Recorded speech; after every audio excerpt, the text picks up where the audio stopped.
여러분 안녕하세요. 황금거북입니다. 오늘 악재가 하나 있었지요. 백신도 소용이 없는 변이 바이러스가 발견되었다는 소식에 주가가 많이 하락하는 모습을 보이고 있습니다. 코스피 지수가 많이 떨어진 것 같은데 의외로 2936을 기록하고 있는 중입니다. 예전에는 3000p, 3000이 넘었으면 좋겠다고 말했던 시기가 있었는데 막상 넘고 나니까 이제 3000이 깨지면 큰일이 나는 것처럼 뉴스에서 떠드는 중이네요. 그래도 우리의 개미 군단은 무려 4,881억이나 매수를 했습니다. 기관은 많이 매도를 하는 모습이 보이고요. 우선 테마별 시세를 보면 대부분 코로나와 관련된 기업들이 상승했음을 알 수 있습니다. 업종별 시세를 보더라도 생명과학도구, 제약, 건강관리 장비 분야입니다. 즉 오늘의 변동은 코로나로 인한 하락이었음을 알 수 있습니다. 그럼 제약 바이오 종목 중에서도 이상하게 하락을 하는 종목을 한번 확인해 보겠습니다.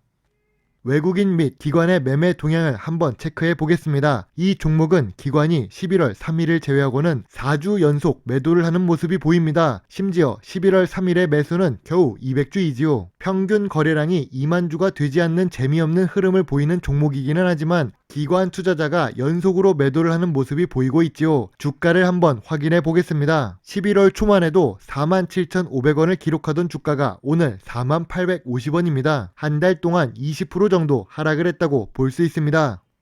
중형 주식이면서 이름이 두 글자인 종목 서흥입니다. 시가총액 4,726억에 코스피 366위를 기록하고 있네요. 그래도 1973년에 설립되어 오랫동안 사업을 운영한 회사입니다. 이름이 두 글자인 회사들이 이런 식으로 오랫동안 사업을 운영하는 경우가 있습니다. 이런 종목들 같은 경우 주가 변동폭이 재미는 없지만 안정성이 높을 가능성이 큽니다. 그리고 황금거북이가 좋아하는 배당금도 지급하고 있지요. 완전히 좋은 배당률은 아니지만 없는 것보다는 좋은 종목입니다. 현재 52주 최저가를 깨고 내려간 상태입니다. 서흥 같은 경우 처음 들어보는 분들도 계실 수 있는데 건강기능식품 등에 사용되는 하드캡슐을 생산하는 회사입니다. 그것도 국내 시장 점유율 95%를 기록하고 있기 때문에 이 회사가 한국 시장을 거의 장악하고 있음을 알 수 있습니다. 참고로 기업 개요에 나오는 부분은 자랑하고 싶은 부분을 말하는 거겠지요. 전 세계 점유율이 기록되지 않아서 황금거북이가 찾아보기는 했지만 해외 시장 점유율은 조금 낮은 편입니다. 오늘 영상을 만들면서 조금 다르게 진행하고 있어서 적응이 안 되시는 분도 계실 것입니다. 주식은 언제나 변하듯 황금거북이도 조금씩 영상 양식을 바꾸면서 만들고 있습니다. 종목 뉴스란을 한번 보겠습니다. 2021년 9월 9일과 13일에 올라온 글을 살펴보겠습니다. 내추럴 엔도텍을 품은 서흥, 동반 성장이 가능할까? 그리고 실적 바탕으로 4분기부터 주가 상승이 예상되는 회사라고 합니다. 9월까지만 해도 4분기부터 상승을 할 것이라고 이야기하는 모습이 보이지만 11월에 올라온 뉴스를 보면 3분기 기대치 이하의 목표가 하락을 외치고 있습니다. 2개월 전에는 상승이 예상되었지만 2달 만에 하락 리포트를 뽑는 것은 아수라백작 같습니다. 이제 일봉 차트를 확인해 보겠습니다. 아까 뉴스에서 9월 9일과 13일 사이에 주가는 54,200원이지요. 현재 주가로 본다면 1만원 이상 하락한 모습입니다. 심지어 뉴스에 나왔을 때가 마지막 고점 구간입니다. 이 뉴스 이후로 하락을 멈추지 않고 떨어지는 모습이지요. 지금은 52주 최저가를 기록하고 있습니다. 물론 제약바이오 종목들이 계속 하락을 하고는 있지만 이 하락이 언제까지 계속될지 궁금한 분들이 계실 것입니다. 언제쯤 반등을 할까요? 반등 예상 시점을 말하기 전에 재무제표를 먼저 살펴보겠습니다. 그래도 다행인 부분은 매년 매출액이 상승하는 회사라는 점입니다. 여기에는 표시를 하지 못했지만 5년 연속 단기순이익을 기록하는 회사이지요. 거기다가 부채 비율이 100% 수준을 유지하면서 재무적으로 안정성이 높은 상태입니다. 신용등급은 A- 안정적을 유지하고 있지요. 다른 제조회사보다는 조금 높은 영업이익률을 기록하고는 있지만 직접 신약을 만드는 제약 바이오 업체들보다는 조금 떨어지는 수준입니다. 2018년에 PBR이 더 낮기는 하지만 2020년부터 지켜보면 조금 낮아지고 있는 중입니다. 그 말은 2018년에 주가가 더 낮고 2020년에 조금 고평가 구간으로 올라왔다고 볼 수 있지요.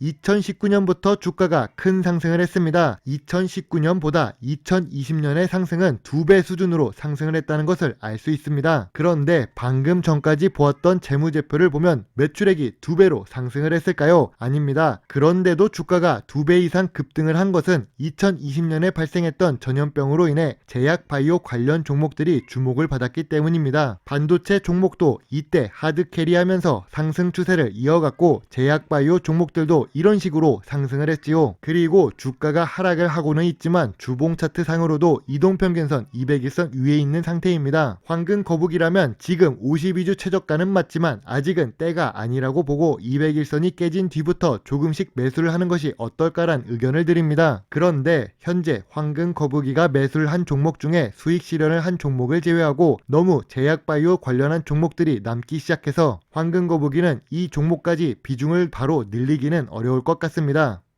아무튼 하드캡슐 사업 부분에서 좋은 모습을 보여주고 있는 서응입니다. 하드캡슐 부분이 이 회사의 주력 제품이라고 할 수 있지요. 시장 점유율을 확인해 보면 내수 95%를 차지하고 있어서 시장 지배력을 갖췄다고 볼 수 있지만 아직 해외 시장에서는 7% 수준을 기록하고 있습니다. 아까 기업개요에서 이렇게 내수 시장 점유율만 이야기하는 이유가 있었군요. 내수와 수출 비중이 2대1 수준으로 적당한 편이긴 하지만 그렇다고 수출 비중을 무시할 수 있을 정도는 아닙니다. 주력 제품 중에서도 하드캡슐 부문과 원료 부문의 젤라틴 부문은 수출 비중이 더 높습니다. 영업이익이 감소를 한 이유는 바로 이 부분에서 무슨 이유가 있기 때문에 하락을 했다고 볼 수 있습니다. 오늘 종목 분석을 하는 종목은 바로 서응입니다. 서응이 재무제표가 좋은데 주가가 하락하고 있는 이유는 영업이익 하락 때문이라고 생각합니다. 그럼 영업이익이 하락한 이유가 무엇일까요? 내수시장의 95%를 차지하고 있는 좋은 회사인데 말입니다. 하지만 코로나 사태로 인해 발생한 또 다른 문제가 있습니다. 사람들이 원래의 일터로 돌아가지 않는다는 것이지요. 그 사람들 중에서는 물류에 관련한 곳에서 일하는 사람들이 많았다는 점입니다. 물류가 꼬이니 물류 비용이 증가해서 수출 비중이 어느 정도 있는 서응 같은 경우 늘어난 물류 비용 때문에 영업이익이 감소를 했습니다. 지금 이 하락은 단기적인 요인이라고 생각을 하는 것일까요? 황금 거북이는 코로나 재확산의 공포로 인해 하락을 하는 건 걱정이 되지 않지만 지속적으로 물류와 관련한 기업들이 어려움을 겪으면 영업이익이 감소하는 서응에 바로 투자하기는 조금 어렵다고 생각합니다. 그리고 52주 최저가라서 저평가 구간이라고 생각하기 쉽지만 2018년과 2019년의 주가 수준을 보면 지금 주가가 완전히 저평가 구간은 아니라는 사실입니다. 물론 매출액도 괜찮게 나오고 있고 당기 순이익도 기록하고 있지만 재무제표 내용을 보니 매출 원가에 속하는 물류 비용의 상승을 들 수 있습니다. 그렇다고 이러한 상황 속에서 제품의 단가를 높이기도 조금 어려운 상황입니다. 완제품을 판매하는 것이 아닌 하드캡슐처럼 제약바이오 회사에서 2차 포장이 필요한 제품입니다. 우리가 약을 먹을 때 안에 있는 내용물을 보고 먹는 거지 하드캡슐이라는 기술력으로 먹는 것이 아니기 때문이지요. 하지만 제약바이오 산업과 관련이 된 회사들은 미래 성장성이 높다고 생각합니다. 과학기술이 발달되고 소득 수준이 높아지면 높아질수록 사람들은 오랫동안 살고 싶어지게 되기 때문입니다. 아직 주가가 추가로 하락을 할 수 있다고 생각합니다. 이 부분을 염두하고 투자를 하는 것이 좋다고 생각하지요. 요즘 황금 거북이 포트폴리오도 관리를 하면서 제약바이오 분야를 조금 정리를 하려고 합니다. 비중이 높아지면 높아질수록 관리에 취약하기 때문이지요. 오늘은 조금 다르게 이야기를 했지만 그래도 영상을 보면서 어려움이 없으셨기를 바랍니다. 그리고 황금 거북이의 매수 매도 의견은 단순히 참고용으로 생각해 주시길 바랍니다. 그 이유는 모든 투자의 책임은 매수 매도 단추를 누른 본인에게 있기 때문이지요. 오늘도 황금 거북이 영상을 끝까지 시청해 주셔서 감사합니다. 궁금한 내용은 오픈 채팅방을 이용해 주시고 멤버십 서비스에 가입해 주시거나 개인적으로 후원을 해주시면 황금 거북이에게 많은 도움이 될 수 있습니다. 다음에는 오늘보다 더 나은 영상을 만들도록 노력하겠습니다. 오늘도 좋은 하루 보내세요. 배당주 주식 유튜버 황금 거북이입니다. 감사합니다.